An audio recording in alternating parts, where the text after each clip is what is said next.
કૃષ્ણ, રાધે રાધે. મારી યુટ્યુબ ચેનલમાં તમારું સ્વાગત છે. કેમ છો બધા? મજામાં ને? આજે આપણે બનાવીશું 12 જેવી રગડા પેટીસ, જે બહાર લારીમાં મળે ને એવી. એના માટે જો આ મેં વટાણા, આ વ્હાઈટ વટાણા છે, એને મેં 4 કલાક પલાળી રાખ્યા છે અને મીઠું અને હળદર નાખી અને એને બોઇલ કરી દીધા છે. જો 4 સીટી વગાડી દીધી છે એટલે આવા થઈ જાય. હવે એના માટે આપણે મસાલો કરીશું. એના માટે આપણે કઢાઈમાં તેલ લીધું છે. આપણે એમાં જીરું એડ કરીશું. છે એમાં આપણે થોડી હિંગ એડ કરીશું, થોડી હળદર એડ કરીશું એની અંદર, અને આ ડુંગળી છે એ ડુંગળી એડ કરી દઈશું આપણે એની અંદર. ડુંગળી સાતળવાની છે, આપણે બ્રાઉન કલરની કરવાની છે. અંદર આપણે આદુ મરચાં લસણની પેસ્ટ એડ કરીશું થોડી.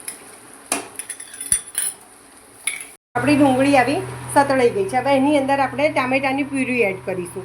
3 ટામેટા લીધા છે, એ મિક્સ કરી દઈશું આપણે અંદર. આપણે મસાલા કરવાના છે. એની અંદર આ 1 ચમચી લાલ મરચું લીધું છે, 2 ચમચી ધાણા જીરું છે, 1 ચમચી ગરમ મસાલો છે. હવે આ બધું, અને આ મીઠું છે 1 ચમચી, આ બધું એડ કરી દીધું છે. હવે મિક્સ કરી દઈશું. આ જો તમે જોઈ શકો છો કે આ તેલ હવે છૂટું પડ્યું છે, સાઈડમાંથી જો તેલ દેખાય છે, જોઈ. હવે એની ઉપર આપણે આ રગડો એડ કરી દઈશું. જો આ બધું બરોબર મિક્સ કરી દેવાનું છે. 2-3 ચમચી જેટલી છે ને આંબલીની ચટણી એડ કરવાની છે, એટલે આપણો ખટ મીઠો ટેસ્ટ આવે. આપણે લીલા ધાણા એડ કરી દેવાના છે. આપણો આ રગડો બનીને તૈયાર છે. આપણે પેટીસ બનાવીશું. પેટીસ માટે આપણે 6 બટાકા લીધા છે, બરાબર. એને હવે મેશ કરી દેવાના છે, બરાબર. તમે હાથથી બી કરી શકો કે છીણી બી કરી શકો. જો સારા બફાયેલા હોય તો આ મેશ થઈ જાય, હાથથી જોઈ શકો છો તમે. જો આવી રીતે છે ને. જો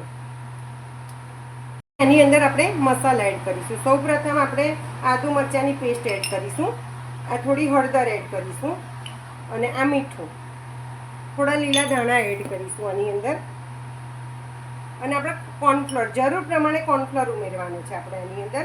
અત્યારે 3 ચમચી જેટલો લીધો છે, પછી જરૂર લાગશે તો આપણે બીજો લઈશું એની અંદર. બધું મિક્સ કરી લેવાનું છે. જો આપણે આવો લુવો થવો જોઈએ, આપણે લોટ બાંધીએ ને એવો થવો જોઈએ. હવે આને છે ને થોડું તેલવાળો હાથ કરવાનું છે,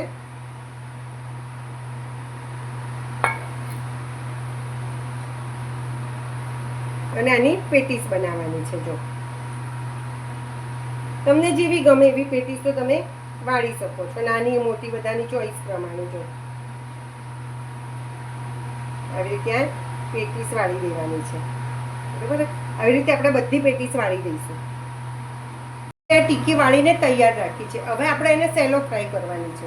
આપણે એને કેવું ઘીથી સેલો ફ્રાય કરવાની છે. જો તમે ઘીથી સેલો ફ્રાય કરશો ને તો તમારે બહાર જેવો જ ટેસ્ટ તમને મળી રહેશે. આવી રીતે ટીકી તમારે 4-5 જેવી રીતે આવે અંદર, નોનસ્ટિક હોય એ પ્રમાણે તમારે 2-4 એવી રીતે બધી મૂકીને ગોઠવી દેવાની છે, અને બધી આને ફ્રાય કરી દેવાની છે.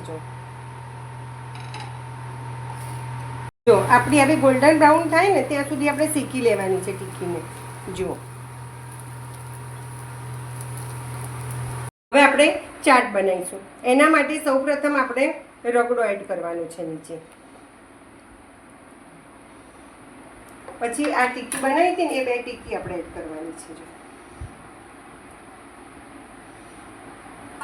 ફરીથી રગડો એડ કરીશું આપણે.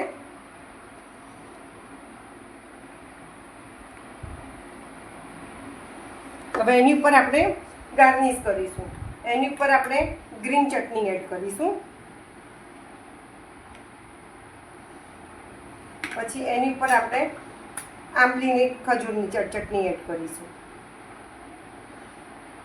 તમે તમારા ટેસ્ટ પ્રમાણે તમે કરી શકો છો વધઘટ. હવે થોડી ડુંગળી એડ કરીશું, અને છેલ્લે આ ધાણા. તમે આની ઉપર ચાટ મસાલો બી સર્વ કરી શકો છો અંદર. જો તમે જોઈ શકો છો કે આપણી જો કેટલી સોફ્ટ છે. જો છે ને બજાર જેવી. જો ટેસ્ટમાં બી પણ એટલી જ સરસ લાગશે તમને. તમે ટ્રાય કરી જોજો.